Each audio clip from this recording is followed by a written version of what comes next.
السلام علیکم دوستوں، کیا حال ہیں آپ کے؟ امید ہے آپ بالکل خیر خیریت سے ہوں گے۔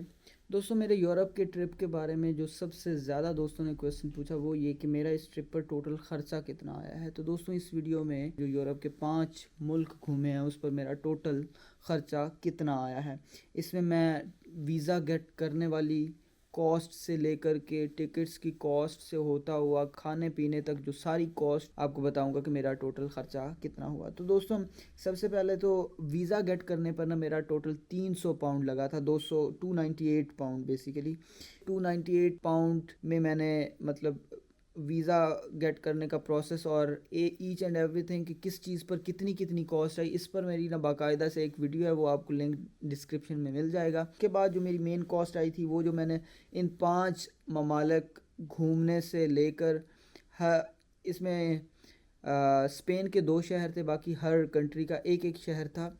تو میں برسل میں رہتا ہوں، برسل سے لندن اور پھر مطلب ان 5 ملکوں سے گھوم کر کے لندن سے پھر واپس برسل آنے تک جو ٹوٹل میں نے ٹکٹس ایڈوانس میں بک کر لی تھی اس کی کاسٹ تھی 178 پاؤنڈ۔ خیر، یہ میں نے اپنا جرنی کیسے پلان کیا، اس میں 2 فلائٹس تھیں، 2 ٹرینز تھیں، 5 بسز تھیں، تو کیسے یہ چیپسٹ پاسبل وے میں نے اپنا جو جرنی تھا وہ پلان کیا۔ اس کے لیے بھی اس کی بھی نا آپ کو علیحدہ سے ایک پوری ویڈیو مل جائے گی جس میں نے ہر فلائٹ ہر بس کی ٹکٹ کی ڈیٹیلز بتائی ہوئی ہیں کہ کون سی بس مجھے کہاں سے کہاں لے جائے گی اور اس کی کیا کاسٹ ہے۔ تو خیر یہ اوورآل 178 پاؤنڈ بنے تھے۔ خیر ڈیٹیلز جاننے کے لیے آپ نے یہ علیحدہ سے ویڈیو دیکھ لینی ہے، اس کا بھی لنک آپ کو ڈسکرپشن میں مل جائے گا۔ اب چلتے ہیں آگے۔ اب اس کے بعد جو سارے مین چھوٹے ایکسپینسز جو میرے ان ممالک میں کھانے پینے پر وغیرہ وغیرہ ہوتے رہے وہ سارے میں نے لکھے ہوئے ہیں، تو وہ ابھی میں ان میں یہ پہلے دونوں بھی میں نے ایڈ کر لیے ہیں 300 اور 178، اور باقی اب جو آگے آنے والے چھوٹے ایکسپینسز ہیں وہ بھی میں سم اپ کرتا جاؤں گا۔ جیسے ہی میں برسل سے لندن پہنچا، لندن وکٹوریا اسٹیشن سے میں نے لوکل لندن کی ٹرینز یوز کی لندن اسٹراڈفورڈ پہنچنے تک کہ اس کی مجھے کاسٹ پڑی ہے 7.70 پاؤنڈ۔ تو 7.70 پاؤنڈ میں نے ایڈ کر لی۔ اچھا، اب اسٹراڈفورڈ سے لندن اسٹینسٹڈ سے بیسیکلی میری جرمنی کی فلائٹ تھی، تو لندن اسٹینسٹڈ تک پہنچنے کے لیے پھر میں نے ایک اور ایئرپورٹ بس سروس کچھ ایسا نام تھا اس کا، تو خیر وہ میں نے بس لی، اس کی ٹکٹ جو ہے وہ مجھے 16 پاؤنڈ کی پڑی۔ اب اس کی نا ایڈوانس میں نے ٹکٹ بک نہیں کی ہوئی تھی، اگر ایڈوانس میں بک کر لی جاتی تو شاید سستی پڑ جاتی، مجھے معلوم نہیں ہے۔ بہرحال میں نے تو آن دی اسپاٹ لی کیونکہ مجھے اندازہ نہیں تھا کہ بھئی وہ لندن اسٹینسٹڈ ایئرپورٹ اتنی دور ہے۔ خیر ایئرپورٹ پر پہنچ کر پھر کچھ ذرا بھوک لگی ہوئی تھی تو میں نے کچھ نا فرائز وغیرہ کھانے کے لیے چیزیں لے لی، تو وہ مجھے 4.68 پاؤنڈ کی وہ پڑی۔ اچھا، اب اگلی یہ بات جو ہے یہ آپ نے بہت امپورٹنٹ ہے، یہ آپ نے دھیان سے سمجھنے کی کوشش کرنی ہے کہ میں نے اس ایئرپورٹ سے 100 یورو جو ہے نا وہ پرچیز کیے۔ اب انٹرسٹنگلی وہ 100 یورو مجھے 111 پاؤنڈ میں پڑے، یعنی کہ پاؤنڈ میں نے سستا دیا اور یورو میں نے مہنگا لیا۔ جبکہ یورپ میں جا کر کے مجھے پتہ چلا کہ میں بڑی آسانی سے NFC سے، یعنی کہ میرا اکاؤنٹ حالانکہ پاؤنڈز میں ہے لیکن میں اسی اکاؤنٹ کی مدد سے میں یورپ میں بڑی آسانی سے NFC سے پیمنٹ کر سکتا ہوں، یورو میں بھی، سوئس فرینکس میں بھی، کسی بھی کرنسی میں بڑی آسانی سے NFC سے پیمنٹ کر سکتا ہوں۔ اور وہ جو میں یورپ میں پیمنٹ NFC سے کرتا رہا ہوں نا اس پر مجھے جو ایکسچینج ریٹ ملتا رہا ہے وہ بہت اچھا ایکسچینج ریٹ ملتا ہے۔ یہاں تو میں نے پاؤنڈ جو ہے وہ سستا دے کر یورو مہنگا لیا ہے، لیکن وہاں پر مجھے صحیح ریٹ ملتا رہا ہے اور مجھے پاؤنڈ جو ہے وہ مہنگا میں سیل کرتا رہا ہوں اور یورو میں سستا لیتا رہا ہوں، ٹھیک ہے۔ تو کہنے کا کیا مطلب ہے کہ آپ نے یہ میری طرح 100 یورو آپ کو کیش لینے کی کوئی ضرورت نہیں ہے، آپ نے جسٹ 15-20 یورو اگر ویسے ہی بس لینے ہیں تو لے لیں، نہیں تو کوئی خاص ضرورت نہیں ہے، مطلب کہ NFC چل جاتا ہے اور بس آپ کے موبائل میں NFC ہونا چاہیے، اگر آپ کے موبائل میں NFC ہے تو ویل اینڈ گڈ۔ تو خیر یہ جو میرے 111 پاؤنڈ وہاں پر 100 یورو پرچیز کرنے پہ لگے یہ بھی میں یہاں پر ایڈ کر لیتا ہوں۔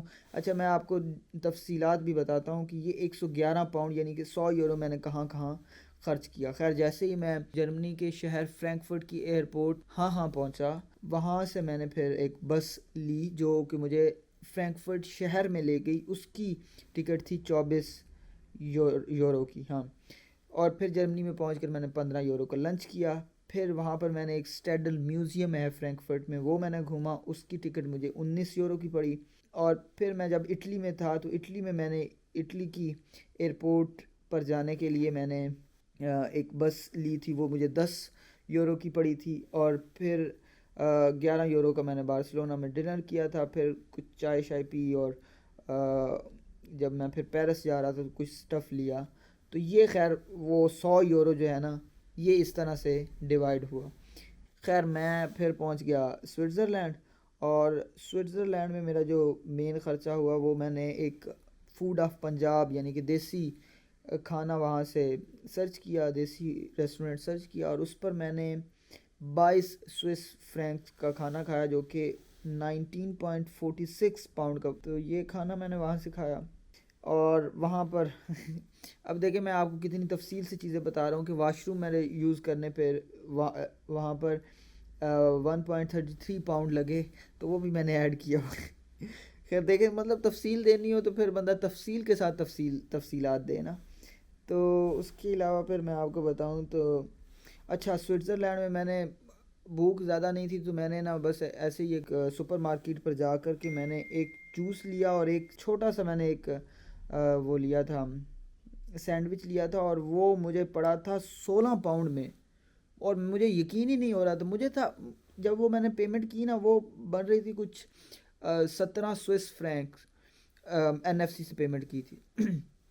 مجھے لگا کہ یہ سوئس فرینک جو ہے یہ کافی مطلب سستی کرنسی ہوگی، مطلب میرے یورو پاؤنڈ کٹیں گے تو 4-5 پاؤنڈ کٹیں گے، اور یہی ایکچولی میں 4-5 پاؤنڈ میں یہاں UK سے یہ چیزیں بڑی آسانی سے پرچیز کی جا سکتی. اور میں نے پھر وہاں پر بھی ایک کو آپ ہے سپر مارکیٹ، وہاں سے پرچیز کیا تھا سوئٹزرلینڈ میں نا، اور وہی کو آپ ایز اٹ از یہاں پر UK میں بھی ہے.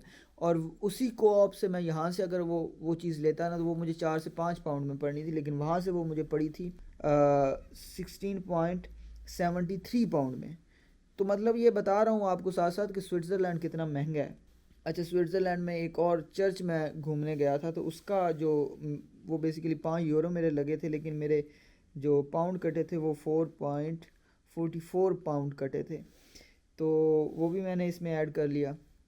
اور آگے چلیں تو سوئٹزرلینڈ کی جو لوکل ٹرانسپورٹ ہے وہ انجوائے کرنے کے لیے اور مختلف جگہوں پر جانے کے لیے ایکسیس حاصل کرنے کے لیے میں نے ان کا جو ٹریولنگ کا ایک پیکیج تھا وہ میں نے لیا، اور وہ پورے دن کا تھا، اور وہ پورے دن کا مجھے جو ان کا وہ ٹکٹ ملا تھا وہ 17.67 پاؤنڈ کا ملا تھا. پورے سوئٹزرلینڈ میں تو نہیں، لیکن وہ ایک ایریا تھا اسپیسیفکلی نا، اس میں پھر پورے دن میں جتنی بھی ٹرانسپورٹ یوز کرنا چاہوں میں کر سکتا تھا. خیر اس ٹرانسپورٹ سے بھی میں نے کافی پھر فائدہ اٹھایا، آپ ولاگس میں دیکھو گے. اس کے علاوہ میں آپ کو ایک اور چیز دوستوں گائیڈ کروں تو یہاں UK میں ہمارا جو چارجر یوز ہوتا ہے نا، میرا ابھی چارجر خیر وہ بیگ میں پڑا ہوگا، نہیں تو میں نے آپ کو دکھا دینا، 3 شو والا چارجر یوز ہوتا ہے، ٹھیک ہے. جبکہ یورپ پورے میں 2 شو والا چارجر یوز ہوتا ہے. تو میرا وہ مجھے پورٹ ہی نہیں مل رہا تھا جہاں پر یہ 3 شو جو ہے یہ استعمال کیا جا سکے. تو پھر سوئٹزرلینڈ، اور میرے موبائل کی بیٹری بالکل ڈیڈ ہو رہی تھی، تو سوئٹزرلینڈ سے پھر میں نے ایک چارجر پرچیز کیا، جو مجھے چارجر پڑا بالکل ایک سادہ سا چارجر لیا. وہ چارجر بھی مجھے 16.33 پاؤنڈ میں پڑا. تو آپ نے اگر آپ کے پاس وہ 2 شو والا چارجر ہے جو اگر آپ پاکستان سے لائے ہیں، جو نارملی پاکستان میں یوز ہوتا ہے، تو وہ آپ نے اپنا ضرور ساتھ لے کر جانا ہے یورپ اگر آپ جا رہے ہیں تو. اور دوسرا میرے پاس جو ڈیٹا کیبل تھی نا، میرے پاس ڈیٹا کیبل تھی iPhone 15 Pro Max والی، اور اس کی مطلب دونوں سائڈ سے C ٹائپ ہوتی ہے وہ، اور وہ بھی مجھے یوز کرنے کی کہیں کوئی پورٹ نہیں مل رہا تھا. تو آپ نے وہ جو نارمل سادہ ڈیٹا کیبل ہوتی ہے نا، جس کی ایک طرف ٹائپ C ہوتی ہے، دوسری طرف ٹائپ A ہوتی ہے، آئی تھنک وہ جو بڑی ہوتی ہے جو لیپ ٹاپ وغیرہ کو لگ جاتی ہے، اسے آئی تھنک ٹائپ A کہتے ہیں. تو وہ والی کیبل آپ نے اپنے ساتھ ضرور لے کر جانی ہے. تو خیر یہ چارجر کی کاسٹ 16.33 یہ بھی میں نے ایڈ کر لی. پھر وہاں پر کچھ کافی اور بسکٹ وغیرہ میں نے کھائے. اس کافی پہ میری کاسٹ آ گئی تھی 2.74، اور میں نے بارسلونا میں روم بک کیا تھا، اور اس روم کی کاسٹ آئی تھی 13 پاؤنڈ. وہ شیئرڈ اکاموڈیشن تھی. خیر ولاگس میں آپ دیکھو گے کہ وہ کس طرح کی اکاموڈیشن تھی. اور جب میں بارسلونا ایئرپورٹ پر لینڈ ہوا تو وہاں سے پھر بارسلونا شہر تک ایکسیس، ویسے وہ شہر کے قریب ہی ایئرپورٹ تھی لیکن پھر بھی شہر کے ان سیاحتی مقامات تک جانے کے لیے میں نے ایک بس لی تھی. اس بس کی ٹکٹ تھی 6 پاؤنڈ کی. پھر وہاں سے کچھ کھانے پینے کے لیے بھی نا ہلکا سا میں نے ریفریشمنٹ میں نے لی تھی، وہ تھی 2.31 پاؤنڈ کی. اور وہاں سے بارسلونا سے خیر پھر میں زاراگوسا گیا تھا. زاراگوسا سے پھر میں گیا تھا. اس میں جو باقی چیزیں آپ کو لگ رہا ہے نا کہ میں مس کر رہا ہوں، وہ اوپر وہ جو 100 یورو میرے پاس کیش تھا نا، وہ کچھ وہاں پر ایڈجسٹ ہو رہی ہیں، اور باقی ٹکٹس وغیرہ تو اوپر جو 178 ہے نا اس میں آلریڈی انکلوڈ ہو گئی ہیں. تو خیر میں بارسلونا سے زاراگوسا گیا تھا. زاراگوسا سے پھر میں پیرس گیا تھا. پیرس سے پھر میں لندن واپس آیا تھا. تو خیر پیرس سے لندن واپس آتے ہوئے وہاں پر راستے میں ایک کروز تھا جس سے کہ سمندر جو ہے وہ ہم مطلب کراس کرتے ہیں. تو اس کروز پر پھر میں نے ناشتہ کیا تھا، وہ تھا 6 پاؤنڈ کا. تو ابھی کرتے ہیں ٹوٹل. جی دوستوں، اس پورے ٹرپ پر میری جو ٹوٹل کاسٹ ہے، حالانکہ میں نے یہ میں نے کافی ہیکٹک پلان کیا ہوا تھا، لیکن آپ ولاگس دیکھو گے تو آپ کو اچھے سے اندازہ ہو پائے گا. لیکن ایسا ہے کہ یہ کافی چیپ تھا میرے لیے. 5 ملک بھی میں نے گھوم لیے ہلکے پھلکے، بہت زیادہ نہیں. اسپیشلی اٹلی میں زیادہ نہیں گھوم سکا، اس کا مجھے بڑا دکھ ہے. باقی زیورک یعنی کہ سوئٹزرلینڈ وغیرہ، بارسلونا، پیرس کافی گھوم پھر لیا تھا. لیکن ٹوٹل کاسٹ جو میری آئی ہے اس پورے ٹرپ پر وہ ہے 721 پاؤنڈ. تو دوستوں یہ ٹوٹل مجھے کاسٹ پڑی ہے یورپ کے اس ٹور پر. تو دوستوں آپ کو یہ ویڈیو کیسی لگی ہے مجھے کامنٹ سیکشن میں ضرور بتائیے گا. اور کوئی چیز میں مس کر گیا ہوں تو آپ کامنٹ سیکشن میں بھی پوچھ سکتے ہیں. میرا چینل کی ڈسکرپشن میں جائیں گے تو آپ کو نمبر بھی مل جائے گا، وہاں سے آپ اگر مجھ سے پوچھنا چاہیں تو اس طرح سے بھی آپ پوچھ سکتے ہیں. Thank you so much for watching. Do subscribe to my channel.